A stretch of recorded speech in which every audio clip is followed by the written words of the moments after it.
Well, hello. I am currently almost 6 months postpartum and I have not filmed anything since I had my second baby, since I had my second son. So he's almost 6 months now. And I just did not have the time and the energy to continue filming videos, even though I like filming videos, I like editing videos. This is something that I do just for myself, for fun, but I really did not have anything in me to sit down and film. If you're a mom, you can understand. I am exhausted. I don't really have the time because my kids are so close in age and I barely even have a break in the middle of the day. By the end of the day, I don't really have the energy to sit down and film anything. Now I will have some help with my kids. I have relatives coming back and forth to the US, and last year they watched after my son while I was filming these videos that I have on this channel, and this year they're back and they're watching my kids right now. So what I wanted to add to my hospital stay.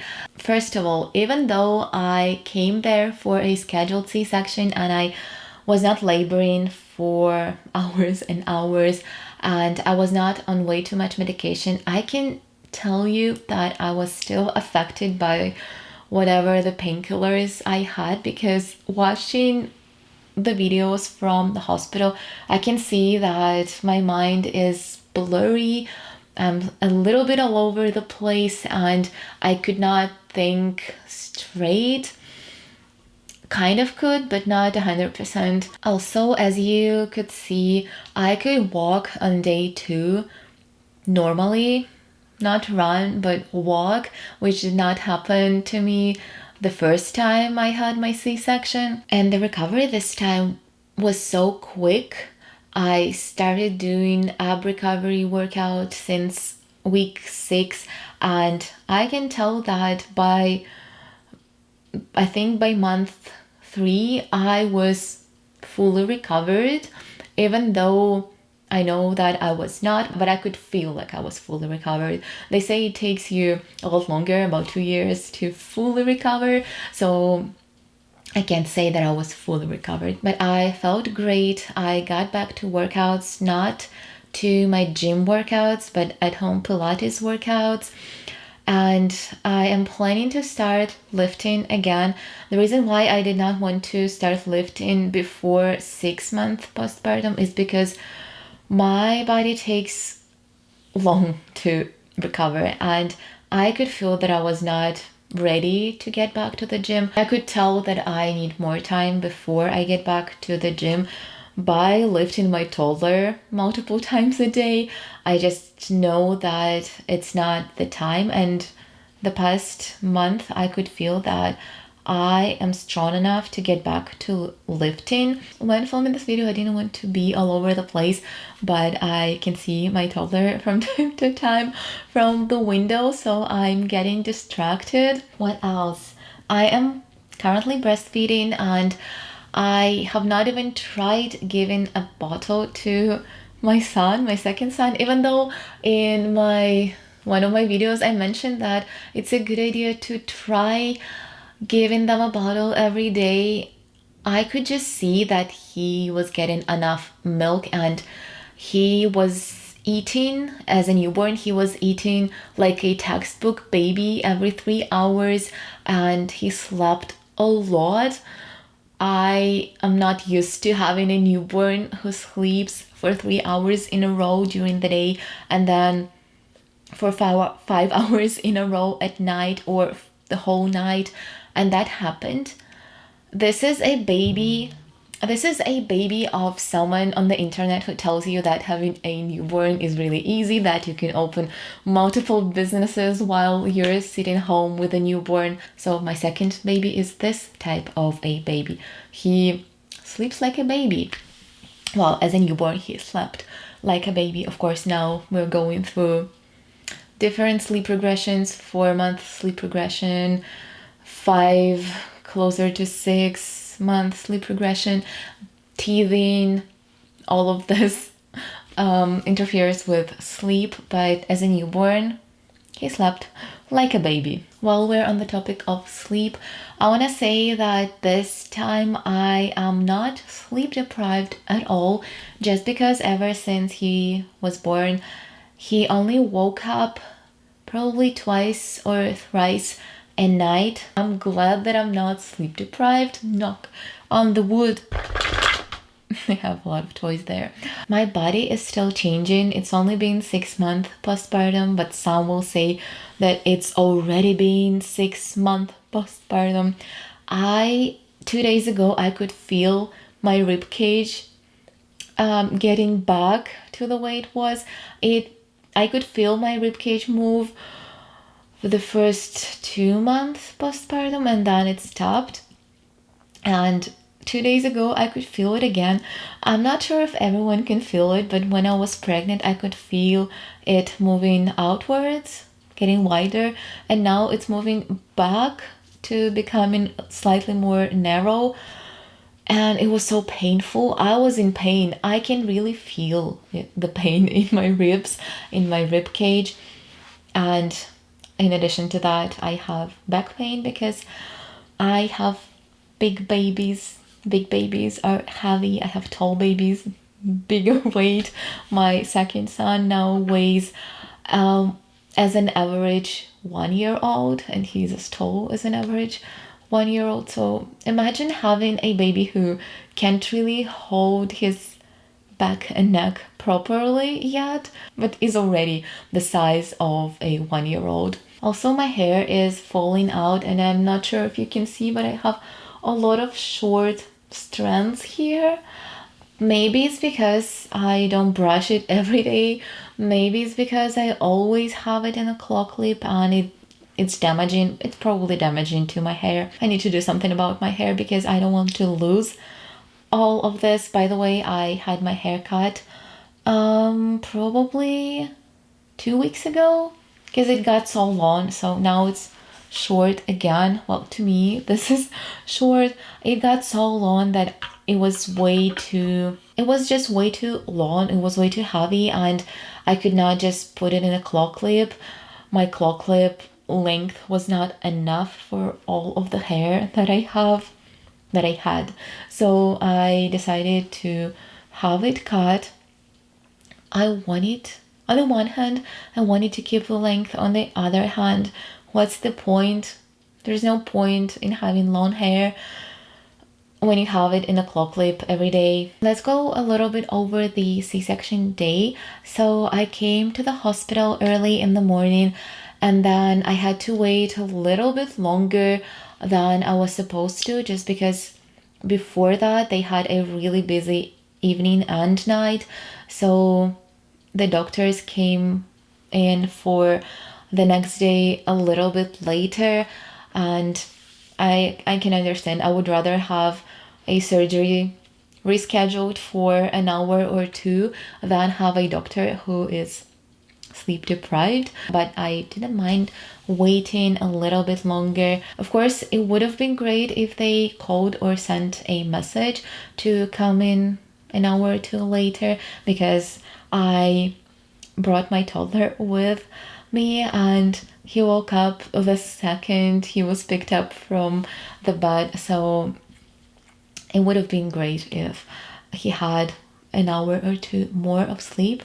But anyways, before the surgery, he was not playing with all of the toys that I brought because he was in a new environment. He wanted to explore, and that was great because he was not bored. He didn't want to leave that place.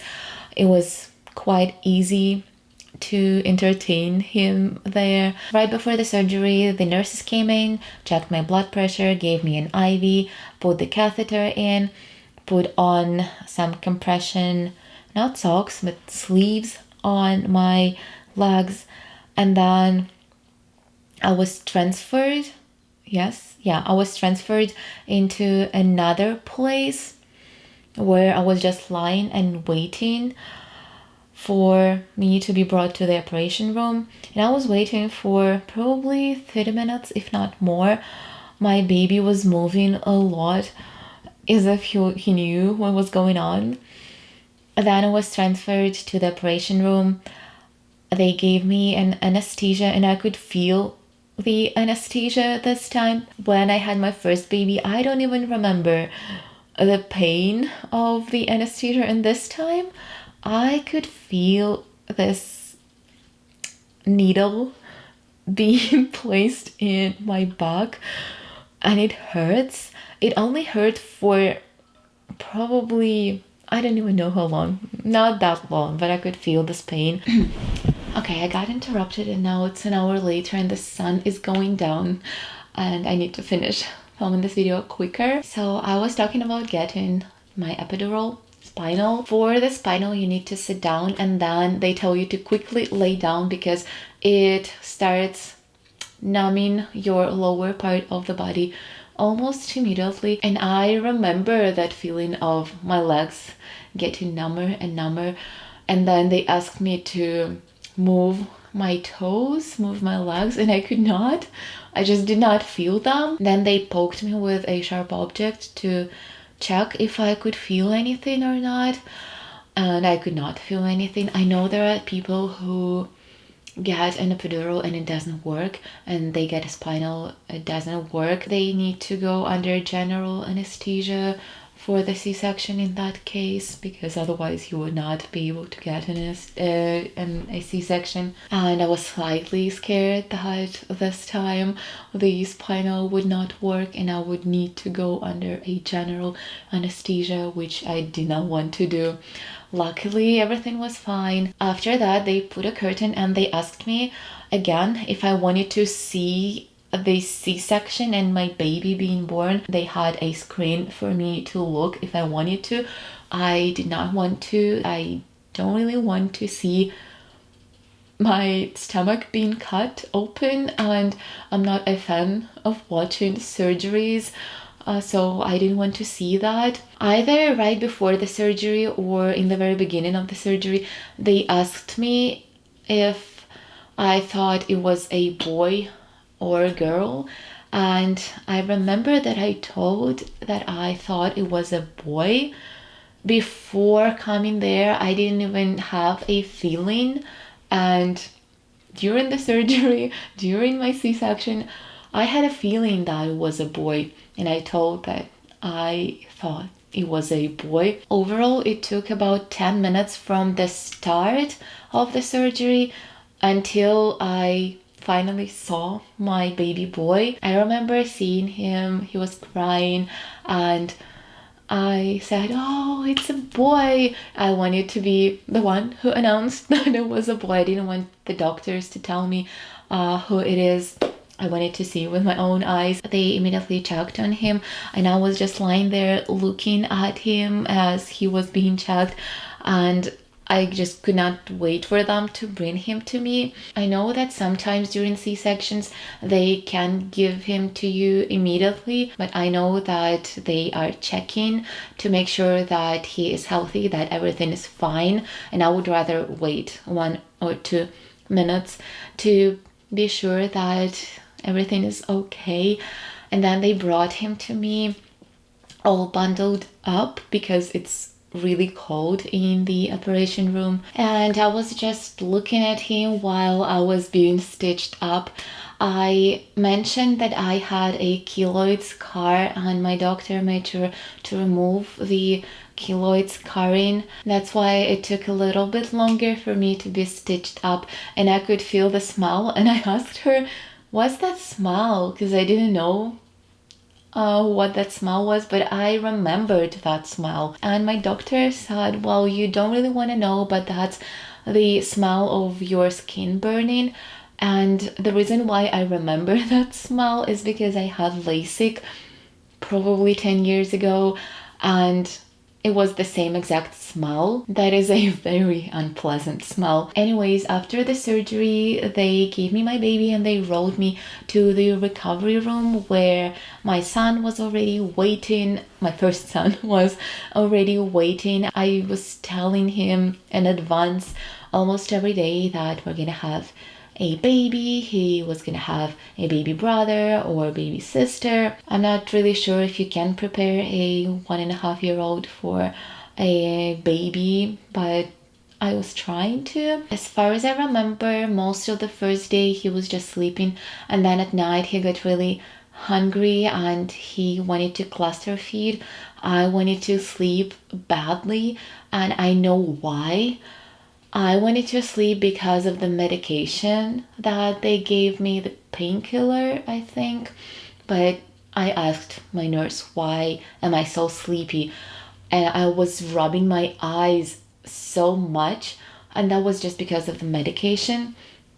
I was rubbing my eyes because they were itchy, probably from the epidural wearing off, and also the medication was affecting me. I wanted to sleep, and my baby wanted to cluster feed. I also remember that I kind of had anxiety at night, maybe from the medication, maybe just because I just had a newborn and my body was telling me that I need to hold him 24/7. Not sure, but I was struggling to fall asleep. Even though I wanted to sleep, I would fall asleep and then wake up 30 minutes later, 20 minutes later, and also the doctors were coming in and out. So it was a struggle to stay there. That's why I was so happy when I was told that I could go home and recover home 36 hours after the surgery and not stay there for the second night. And then when I got home, I was just nursing and resting and making sure that I'm eating enough and drinking enough. And yeah, surviving 2 under 2. And I ran out of memory on my memory card. I wanted to say that I will film a video about my experience having 2 under 2. I had several months of motherhood experience having 2 under 2, which was not easy. I'll share my thoughts and maybe some tips on having 2 under 2. Other than that, that's gonna be it for today's video. Thank you so much if you watched it from the beginning till the very end, and I'll see you in my next one. Bye.